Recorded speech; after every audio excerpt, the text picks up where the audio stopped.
തനിക്കെതിരെ ഉയർന്നു വന്നിട്ടുള്ള ലൈംഗിക അപവാദ കേസുകളിൽ അല്ലെങ്കിൽ ബലാത്സംഗ കേസുകളിൽ ഇനി പ്രതിരോധത്തിൻ്റെ മാർഗമാവില്ല സ്വീകരിക്കുന്നത്, പ്രത്യാക്രമണത്തിൻ്റെ മാർഗമായിരിക്കും സ്വീകരിക്കുക എന്ന് ലോകത്തോട് രാഹുൽ മാങ്കൂട്ടം വെളിപ്പെടുത്തിയ ദിവസമാണിന്ന്. 24 ന്യൂസിന് എക്സ്ക്ലൂസീവായി ഒരു അഭിമുഖം നൽകിക്കൊണ്ടാണ് രാഹുൽ ഈ പ്രഖ്യാപനം നടത്തുന്നത്. രാഹുൽ മാങ്കൂട്ടം തലകുനിക്കാതെ കണ്ണു താഴ്ത്താതെ ചോദ്യങ്ങൾക്കായി ഇരുന്നു കൊടുത്തത് ഹാഷ്മി താജ് ഇബ്രാഹിമിന് മുന്നിലാണ്. നമുക്കറിയാം 24 ന്യൂസിൻ്റെ സ്റ്റാർ അവതാരകനാണ് ഹാഷ്മി താജ് ഇബ്രാഹിം. അതുപോലെ തന്നെ കേരളത്തിലെ ദൃശ്യമാധ്യമ പ്രവർത്തകരിൽ ഏറ്റവും റൂത്ത്ലെസ്സായി ചോദ്യങ്ങൾ ചോദിക്കുന്ന, വിമർശനം ഉന്നയിക്കുന്ന വ്യക്തിത്വം കൂടിയാണ് ഹാഷ്മി താജ് ഇബ്രാഹിമിനെ സംബന്ധിച്ചിടത്തോളം കേരളത്തിൻ്റെ മുഖ്യമന്ത്രിയായ പിണറായി വിജയനെതിരെ പോലും ഏറ്റവും നിശിതമായ വിമർശനങ്ങളാണ് ഏറ്റവും രൂക്ഷമായ ഭാഷയിൽ അദ്ദേഹം ഉന്നയിക്കാറുള്ളത്. ഈ അഭിമുഖം കണ്ടു തീർത്തിട്ടുള്ള ആളുകൾക്ക് കൃത്യമായി മനസ്സിലാക്കുവാൻ കഴിയുന്ന ഒരു കാര്യമുണ്ട്. ഈ അഭിമുഖത്തിൻ്റെ ഏതെങ്കിലും ഘട്ടത്തിൽ ആരെങ്കിലും പതറിപ്പോയിട്ടുണ്ടെങ്കിൽ അത് രാഹുൽ മാങ്കൂട്ടമല്ല, നേരെ മറിച്ച് അയാളെ ചോദ്യം ചോദിച്ച് വെള്ളം കുടിപ്പിക്കാൻ ആഗ്രഹിച്ച ഹാഷ്മി താജ് ഇബ്രാഹിം ആയിരുന്നു. എന്തൊക്കെയാണെങ്കിലും ഈ അഭിമുഖത്തിൽ രാഹുൽ നടത്തിയ വെളിപ്പെടുത്തലുകളെക്കുറിച്ച് കൃത്യമായ ഒരു വിശദീകരണമാണ് ഈ വീഡിയോയിലൂടെ പ്രേക്ഷകർക്കായി പങ്കുവെക്കുവാൻ ആഗ്രഹിക്കുന്നത്. അതിനു മുമ്പ് ഇതിനൊരു പൂർവ്വകഥയുണ്ട്. രാഹുൽ ജാമ്യം കിട്ടി പുറത്തിറങ്ങുന്നതിന് മുമ്പ് തന്നെ ഈ പ്രത്യാക്രമണത്തിൻ്റെ പാത രാഹുലുമായി അടുത്തു നിന്നവർ സ്വീകരിച്ചിരുന്നു. ആദ്യമായി ഇത്തരത്തിൽ ഒരു പ്രത്യാക്രമണത്തിനായി മുന്നിട്ടിറങ്ങിയത് ശ്രീനാദേവി കുഞ്ഞമ്മയായിരുന്നു. രാഹുലിനെതിരെ ആദ്യമായി ആരോപണം ഉന്നയിച്ച റിനി ആൻഡ് ജോർജിൻ്റെ ഉദ്ദേശശുദ്ധിയെ സംശയനിഴലിലാക്കുന്ന വെളിപ്പെടുത്തലാണ് ശ്രീനാദേവി കുഞ്ഞമ്മയുടെ ഭാഗത്തു നിന്നുണ്ടായത്. പലപ്പോഴും രാഹുലിനെ ഇവർ അർദ്ധരാത്രിക്ക് ശേഷം, കൃത്യമായി പറഞ്ഞാൽ 12 മണിക്ക് ശേഷം വീഡിയോ കോളിൽ ബന്ധപ്പെടാൻ ശ്രമിക്കാറുണ്ടായിരുന്നുവെന്നും അതുപോലെ തന്നെ രാഹുലിനോട് നിരന്തരമായി ടെലിഗ്രാമിൽ സീക്രട്ട് ചാറ്റിനായി വരുവാൻ ഇവർ അഭ്യർത്ഥിച്ചിരുന്നുവെന്നും ശ്രീനാദേവി കുഞ്ഞമ്മ പറഞ്ഞു വെക്കുകയുണ്ടായി.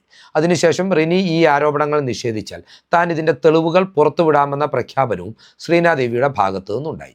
സമാനമായി രാഹുൽ മാങ്കൂട്ടത്തിനെതിരെ 3ാമത്തെ കേസിൽ പരാതി നൽകിയ അതിജീവതയുടെ ഉദ്ദേശശുദ്ധിയെ സംശയനിഴലിലാക്കുന്ന വെളിപ്പെടുത്തലുകൾ ഫെനി നയനാൻ്റെ ഭാഗത്തു നിന്നും ഉണ്ടായി.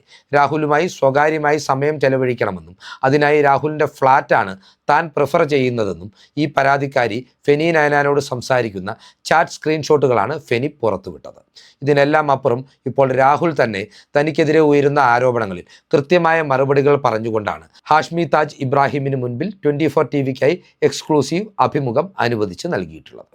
ഇവിടെ രാഹുൽ കൃത്യമായി വ്യക്തമാക്കുന്ന ചില കാര്യങ്ങളുണ്ട്. അതിജീവിതകളെക്കുറിച്ച് പറയുമ്പോൾ അയാൾ അവരെ വെല്ലുവിളിക്കുകയാണ് എന്ന് നമുക്ക് മനസ്സിലാക്കുവാൻ കഴിയും. അയാൾ അവരോട് ആവശ്യപ്പെടുന്നത് ഈ ശബ്ദരേഖകളും ചാറ്റ് സ്ക്രീൻഷോട്ടുകളും പൂർണ്ണമായി പുറത്തുവിടുവാൻ അതിജീവിതകൾ തയ്യാറാകണമെന്നാണ്. അത്തരത്തിൽ ശബ്ദരേഖകളും ചാറ്റ് സ്ക്രീൻഷോട്ടുകളും പൂർണ്ണമായി പുറത്തു വന്നാൽ തൻ്റെ നിരപരാധിത്വം ലോകത്തിന് ബോധ്യപ്പെടുമെന്നും രാഹുൽ പറയുന്നുണ്ട്. ഇതിനപ്പുറം താൻ എന്താണ് ഇനി ചെയ്യാൻ പോകുന്നതെന്നും ഹാഷ്മിയോട് രാഹുൽ വ്യക്തമാക്കുന്നുണ്ട്. താൻ നിയമപരമായി ചില ഇടപെടലുകൾ നടത്തിയതിനു ശേഷം വരും ദിവസങ്ങളിൽ ഇതുമായി ബന്ധപ്പെട്ടിട്ടുള്ള കൂടുതൽ വെളിപ്പെടുത്തലുകൾ നടത്തുമെന്ന് തന്നെയാണ് രാഹുൽ പറയുന്നത്. ഞാൻ എവിടേക്കും ഒളിച്ചു പോകുവാൻ ഉദ്ദേശിക്കുന്നില്ല എന്നും ഞാൻ ജീവിച്ചിരിപ്പുണ്ടെങ്കിൽ നിങ്ങൾക്ക് മുമ്പിൽ വന്നിരുന്നുകൊണ്ട് നിയമപരമായ പരിധിക്കുള്ളിൽ നിന്നുകൊണ്ട് കൃത്യമായ വിശദീകരണങ്ങൾ ഓരോ വിഷയത്തിലും നിങ്ങൾക്ക് നൽകുമെന്നും രാഹുൽ മാങ്കൂട്ടം പറയുന്നുണ്ട്. ഇതിനർത്ഥം രാഹുൽ മാങ്കൂട്ടത്തിന് ഇത്തരം സ്ത്രീകളുമായി ബന്ധമുണ്ടായിരുന്നില്ല എന്നതുകൂടി നാം മനസ്സിലാക്കേണ്ടതുണ്ട്. അയാൾ ആദ്യമേ മുതൽ ആവർത്തിക്കുന്ന, മുന്നോട്ട് വെക്കുന്ന ഒരു വാദമുഖമുണ്ട്. ഈ രാജ്യത്തെ ഒരു നിയമങ്ങളും ലംഘിച്ചിട്ടില്ല എന്നാണ്. ഇത്തവണ ഒരു പടി കൂടി കടന്ന് രാഹുൽ വ്യക്തമാക്കുന്ന ഒരു കാര്യമുണ്ട്. ഇതിലേതെങ്കിലും ഒരു സ്ത്രീയുടെ ശരീരത്തിൽ അവരുടെ അനുവാദമില്ലാതെ താൻ സ്പർശിച്ചിട്ടില്ല എന്നാണ്. അതായത് രാഹുൽ മാങ്കൂട്ടം ഇവിടെ ഇവരുമായി എല്ലാം തനിക്ക് ബന്ധമുണ്ടായിരുന്നുവെന്ന് സമ്മതിക്കുന്നുണ്ട്. അതുപോലെ തന്നെ ഇവരുടെ എല്ലാം അനുവാദത്തോടു കൂടി തന്നെയായിരുന്നു ഇത്തരം ബന്ധപ്പെടലുകളെന്നും രാഹുൽ മാങ്കൂട്ടം സമ്മതിക്കുന്നുണ്ട്. അതുപോലെ രാഹുൽ വളരെ വൈകാരികമായി ഇവിടെ ഒരു കാര്യം പറയുന്നുണ്ട്. തൻ്റെ അമ്മയുടെ കണ്ണുനീർ കണ്ട് വളർന്നവനാണ് താൻ. അതുകൊണ്ട് തന്നെ താൻ സ്ത്രീകളെ ബഹുമാനിക്കാനേ ശീലിച്ചിട്ടുള്ളൂ. അതുപോലെ എല്ലാ സ്ത്രീകളുടെയും കണ്ണുനീർ സത്യമുള്ളതാണെന്നാണ് താൻ വിശ്വസിച്ചിരുന്നതെന്നും എന്നാൽ ഇപ്പോൾ അതങ്ങനെയല്ല എന്ന് തനിക്ക് ബോധ്യപ്പെട്ടുവെന്നും രാഹുൽ പറയുന്നുണ്ട്. ഇവിടെയും അതിജീവിതകൾക്കെതിരെ തന്നെയാണ് രാഹുൽ തൻ്റെ ആരോപണങ്ങളുടെ മുന തൊടുത്തുവിടുന്നത്. ഹാഷ്മി താജ് ഇബ്രാഹിം പലവട്ടം ആവർത്തിച്ച് ഇനിയും രാഹുലിനെതിരെ പരാതി ഉണ്ടാകുവാനുള്ള സാധ്യതകൾ ഉണ്ടോ എന്ന് ചോദിക്കുമ്പോൾ അതിനും രാഹുൽ കൃത്യമായ ഒരു മറുപടി പറയുന്നുണ്ട്. തനിക്കെതിരെ ഏതെങ്കിലും ഒരു സ്ത്രീയെ അവരുടെ അനുവാദമില്ലാതെ സ്പർശിച്ചു എന്നതിൻ്റെ പേരിലോ കയറിപ്പിടിച്ചു എന്നതിൻ്റെ പേരിലോ അവരെ ബലാത്സംഗമായി കീഴ്പ്പെടുത്തി എന്നതിൻ്റെ പേരിലോ ഒരു പരാതി പോലും ഉയർന്നു വരില്ല എന്ന് അയാൾ ആത്മവിശ്വാസത്തോടു കൂടി പറയുമ്പോൾ ഒരു കാര്യം വ്യക്തമാണ്, അനവധി സ്ത്രീകളുമായി അയാൾക്ക് ബന്ധമുണ്ടായിരുന്നു. എന്നാൽ നോ പറഞ്ഞ ആരെയും താൻ ഉപദ്രവിച്ചിട്ടില്ല എന്ന നിലപാടിൽ തന്നെയാണ് രാഹുൽ മാങ്കൂട്ടം ഇപ്പോഴും ഉറച്ചു നിൽക്കുന്നത്. അതിജീവിതകളെക്കുറിച്ചുള്ള കാര്യങ്ങൾ അവിടെ അവസാനിപ്പിച്ചുകൊണ്ട് രാഹുൽ ഇനി കോൺഗ്രസ് പാർട്ടി തനിക്കെതിരെ കൈക്കൊണ്ടിട്ടുള്ള നടപടികളെക്കുറിച്ചും വി സതീശൻ്റെ നിലപാടുകളെക്കുറിച്ചും എന്താണ് പറയുന്നതെന്ന് നാം പരിശോധിക്കേണ്ടിയിരിക്കുന്നു. ഇവിടെ രാഹുൽ പറയുന്നത് തനിക്കൊരു പരിഭവമുണ്ടെന്നാണ്. അതായത് പാർട്ടി തൻ്റെ ഭാഗം കേൾക്കാതെയാണ് ഏറ്റവും കടുത്ത നടപടി തനിക്കെതിരെ സ്വീകരിച്ചത് എന്നൊരു പരിഭവമാണ് രാഹുൽ പങ്കുവെക്കുന്നത്. അവിടെയും അയാൾ ഒരു കാര്യം പറയുന്നുണ്ട്. കോൺഗ്രസിൽ നിന്ന് എന്നെ പുറത്താക്കുവാൻ ഒരുപക്ഷെ ലീഡർഷിപ്പിന് കഴിഞ്ഞേക്കാം, പക്ഷേ എന്നിൽ നിന്ന് കോൺഗ്രസിനെ പുറത്താക്കുവാൻ എനിക്ക് മാത്രമേ കഴിയുകയുള്ളൂ, ഞാൻ ഒരു ഘട്ടത്തിലും അത് ചെയ്യുകയില്ല എന്നാണ്. അതുപോലെ തന്നെ തന്നോട് ആജീവനാന്തം പാർട്ടിക്ക് പുറത്തു നിൽക്കുവാൻ പാർട്ടി ആവശ്യപ്പെട്ടാൽ പാർട്ടി തന്നെ ഏൽപ്പിക്കുന്ന ഉത്തരവാദിത്തമായി കണ്ട് ആ കാര്യം താൻ നിർവഹിക്കുമെന്നാണ് രാഹുൽ പറയുന്നത്. അതായത് താൻ ഒരിക്കലും കോൺഗ്രസ് വിട്ടുപോവില്ല എന്ന് രാഹുൽ മാങ്കൂട്ടം പറയുന്നു. അവിടെയും അയാൾ അടുത്ത തെരഞ്ഞെടുപ്പിൽ മത്സരിക്കുവാൻ കഴിയുമെന്ന് ചെറിയൊരു പ്രത്യാശ ഇപ്പോഴും മനസ്സിൽ കൊണ്ടു നടക്കുന്നുണ്ടെന്നും നമുക്ക് മനസ്സിലാക്കുവാൻ സാധിക്കും. ഹാഷ്മി താജ് ഇബ്രാഹിം ഇനി രാഹുൽ പാലക്കാട് മത്സരിക്കുമോ എന്ന് ചോദിക്കുമ്പോൾ പാർട്ടി പറഞ്ഞാൽ താൻ മത്സരിക്കുമെന്ന് രാഹുൽ പറയുമ്പോൾ തീർച്ചയായും മത്സര രംഗത്തേക്കും കോൺഗ്രസ് പാർട്ടിയിലേക്കും തിരികെ വരുവാനുള്ള ശ്രമങ്ങൾ രാഹുലിൻ്റെ ഭാഗത്തു നിന്ന് ഉണ്ടാകുമെന്ന് തന്നെയാണ് നാം മനസ്സിലാക്കിയെടുക്കേണ്ടത്. ഇനി വി സതീശൻ തനിക്കെതിരെ സ്വീകരിച്ചിട്ടുള്ള നടപടികളെക്കുറിച്ച് ഹാഷ്മി ചോദിച്ചിട്ടുള്ള ചോദ്യങ്ങൾക്കും രാഹുൽ കൃത്യമായ മറുപടി പറയുന്നുണ്ട്. അതായത് തനിക്കെതിരെ ആരോപണങ്ങൾ ഉയർന്നപ്പോൾ ആദ്യമായി പ്രതിഷേധം നടന്നത് വി സതീശൻ്റെ വീടിന് നേർക്കായിരുന്നു എന്നാണ് രാഹുൽ ചൂണ്ടിക്കാട്ടുന്നത്. തന്നെ വി സതീശൻ സംരക്ഷിക്കുന്നു എന്നതിൻ്റെ പേരിലാണ് വി സതീശനെതിരെ ഇത്തരമൊരു സമരം നടന്നതെന്നും രാഹുൽ പറയുന്നുണ്ട്. അതുകൊണ്ട് തന്നെയാവണം വി സതീശൻ തനിക്കെതിരെ ഏറ്റവും കടുത്ത നിലപാട് ആവശ്യപ്പെട്ടതെന്നാണ് രാഹുൽ മാങ്കൂട്ടം ഈ വീഡിയോയിലൂടെ പങ്കുവെക്കുന്ന കാര്യം.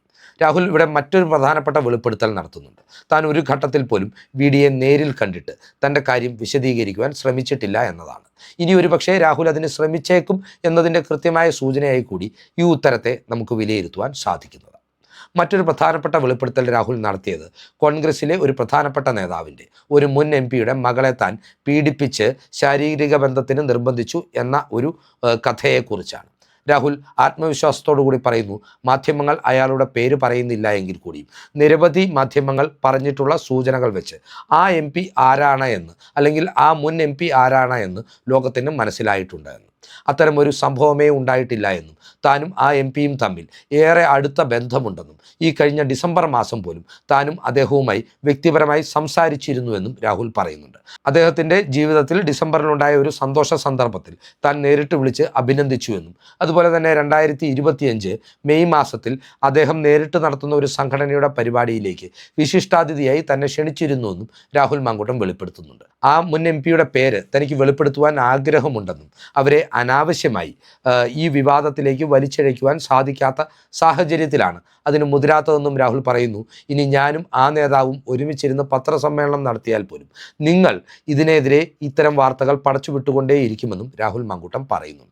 റിനി ആൻഡ് ജോർജിനെ കുറിച്ചാണ് രാഹുൽ മാങ്കൂട്ടം ഈ അഭിമുഖത്തിൽ ഏറ്റവും ഗൗരവതരമായ ആരോപണങ്ങൾ ഉന്നയിക്കുന്നത്. റിനി ആൻഡ് ജോർജ് തനിക്കെതിരെ നടന്നിട്ടുള്ള മൾട്ടി ഡൈമെൻഷണൽ ഗൂഢാലോചനയുടെ നിർണായക കണ്ണിയാണെന്നുള്ള സൂചനകൾ തന്നെയാണ് അഭിമുഖത്തിൽ രാഹുൽ പങ്കുവച്ചിട്ടുള്ളത്. തനിക്കെതിരെ ആരോപണങ്ങൾ ഉയർന്നു വന്നതിൻ്റെ ടൈം ലൈൻ പരിശോധിച്ചാൽ ഇക്കാര്യങ്ങൾ വ്യക്തമാകുമെന്നാണ് രാഹുൽ മാങ്കൂട്ടം പറയുന്നത്. രാഹുൽ മാങ്കൂട്ടം പറയുന്നതനുസരിച്ച് CPMൻ്റെ സംസ്ഥാന സെക്രട്ടറിയായ MV ഗോവിന്ദൻ്റെ മകനെതിരെ ഗുരുതരമായ ആരോപണങ്ങൾ ഉയർന്നു വന്നിരുന്ന ഘട്ടത്തിലാണ് റിനി തനിക്കെതിരെ വെളിപ്പെടുത്തൽ നടത്തിയതെന്നാണ്. അതായത് CPMനെ സംരക്ഷിക്കുവാൻ വേണ്ടി, CPMനെ രാഷ്ട്രീയ വിവാദത്തിൽ പ്രതിരോധിക്കുവാൻ വേണ്ടി, അല്ലെങ്കിൽ ആ വിവാദത്തിൻ്റെ ദിശ തിരിച്ചുവിടുവാൻ വേണ്ടിയിട്ടാണ് റിനി ആൻഡ് ജോർജ് തനിക്കെതിരെ ആരോപണം ഉയർത്തിയതെന്നാണ് രാഹുൽ പറഞ്ഞു വെക്കുന്നത്. അതുപോലെ രണ്ടാമതായി തനിക്കെതിരെ ശബ്ദരേഖകൾ പുറത്തുവിട്ട റിപ്പോർട്ടർ ചാനലിനെ കുറിച്ചും കൃത്യമായ ആരോപണം രാഹുൽ മാങ്കൂട്ടം ഉന്നയിക്കുന്നുണ്ട്. രാഹുൽ ഇവിടെ 24നെയും റിപ്പോർട്ടറിനെയും ബന്ധിപ്പിച്ചാണ് ഈ ആരോപണം മുന്നോട്ട് വെക്കുന്നത്. രാഹുൽ പറയുന്നതനുസരിച്ച് 24 ന്യൂസ് പുറത്തു കൊണ്ടുവന്ന ബാർക്ക് റേറ്റിംഗ് തട്ടിപ്പുകളെക്കുറിച്ചുള്ള ചർച്ചകളിൽ നിന്ന് ദിശ മാറ്റി വിടുവാനാണ് തനിക്കെതിരെയുള്ള ശബ്ദരേഖകൾ പുറത്തു വന്നിട്ടുള്ളതെന്നാണ്. ഏതായാലും റിപ്പോർട്ടർ TVയെയും റിനി ആൻഡ് ജോർജിനെയും ഈ ഗൂഢാലോചനയുടെ നിർണായക കണ്ണികളായി ബന്ധപ്പെടുത്തിക്കൊണ്ട് രാഹുൽ മാങ്കൂട്ടം ഇത്രയെല്ലാം വെളിപ്പെടുത്തൽ 24 ന്യൂസിലൂടെ നടത്തുമ്പോൾ തീർച്ചയായും വരും ദിവസങ്ങളിൽ ഇതുമായി ബന്ധപ്പെട്ടിട്ടുള്ള കൂടുതൽ തെളിവുകളും രാഹുൽ പുറത്തുവിടുവാനുള്ള സാധ്യതകൾ സജീവമാണ്. അതുപോലെ തന്നെ തനിക്കെതിരെ ആരോപണമുയർത്തിയ ഹണി ഭാസ്കറിനെ കുറിച്ചും ഷഹനാസിനെ കുറിച്ചും രാഹുൽ ചില കാര്യങ്ങൾ വെളിപ്പെടുത്തുന്നുണ്ട്. അതിലേറ്റവും പ്രധാനമായി അദ്ദേഹം ഷഹനാസിനെ കുറിച്ച് ഉന്നയിക്കുന്ന ചില വിഷയങ്ങളെന്ന് പറയുന്നത് ഷഹനാസ് ഈ ചാറ്റിൻ്റെ പൂർണ്ണ രൂപങ്ങൾ പുറത്തുവിടുവാൻ തയ്യാറാകണമെന്നതാണ്. ഷഹനാസ് തന്നോട് മാനനഷ്ട കേസ് കൊടുക്കണമെന്നും പാലക്കാട് നിന്ന് വീണ്ടും മത്സരിക്കണമെന്ന് ആവശ്യപ്പെട്ടുവെന്നും രാഹുൽ മാങ്കൂട്ടം പറയുമ്പോൾ അത് നിഷേധിക്കുവാൻ ഷഹനാസ് തയ്യാറാകുമോ എന്നാണ് ഇനി കണ്ടറിയേണ്ടത്. നേരത്തെ റിനിയാൻ തനിക്കെതിരെ വെളിപ്പെടുത്തലുകൾ വന്നപ്പോൾ ചെയ്തതുപോലെ ഇതിനെക്കുറിച്ച് പ്രതികരിക്കാതെ ഒഴിഞ്ഞുമാറുന്ന സമീപനം ഷഹനാസിൻ്റെ ഭാഗത്തു നിന്നുണ്ടായാൽ രാഹുലിൻ്റെ ഈ ഗൂഢാലോചന സിദ്ധാന്തത്തിന് അത് കൂടുതൽ കരുത്തു പകരുമെന്ന കാര്യത്തിലും തർക്കമില്ല. താൻ ഇനിയും മാധ്യമങ്ങൾക്ക് മുൻപിൽ പ്രത്യക്ഷപ്പെടുമെന്നും താൻ തുടർച്ചയായി ഇക്കാര്യങ്ങളെക്കുറിച്ച് ജനങ്ങളോട് വിശദീകരിക്കുമെന്നും പറയുന്ന രാഹുൽ മാങ്കൂട്ടം മാധ്യമങ്ങളുടെ സമീപനമോ രാഷ്ട്രീയ എതിരാളികളുടെ സമീപനമോ അല്ല ജനങ്ങൾക്ക് തന്നോടുള്ളതെന്നും അദ്ദേഹം പറയുന്നുണ്ട്.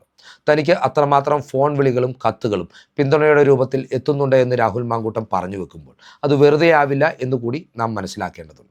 ഏതൊക്കെയാണെങ്കിലും രാഹുൽ മാങ്കൂട്ടത്തെ നമുക്ക് 1000-ലൊരുവൻ, ലക്ഷത്തിലൊരുവൻ, കോടിയിലൊരുവൻ എന്ന ഗണത്തിൽ തീർച്ചയായും പെടുത്തുവാൻ കഴിയുന്നതാണ്. അതിപ്പോൾ സദാചാരബോധമില്ലാത്ത ഒരു പ്രമുഖ രാഷ്ട്രീയ നേതാവ് എന്ന നിലയിലാണെങ്കിലും അതല്ല അഹിതമായി വേട്ടയാടപ്പെടുന്ന ഗൂഢാലോചനയ്ക്കിരയായ ഒരു രാഷ്ട്രീയ നേതാവ് എന്ന നിലയിലാണെങ്കിലും രാഹുൽ മാങ്കൂട്ടത്തിൻ്റെ കാര്യത്തിൽ ഇതൊക്കെയും സത്യമാണ്.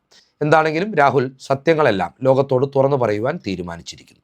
കൂടുതൽ വിസ്ഫോടനകരമായ വെളിപ്പെടുത്തലുകളുമായി രാഹുൽ മാങ്കൂട്ടം ഇനിയും രംഗത്ത് വരുമെന്ന കാര്യത്തിലും തർക്കമില്ല.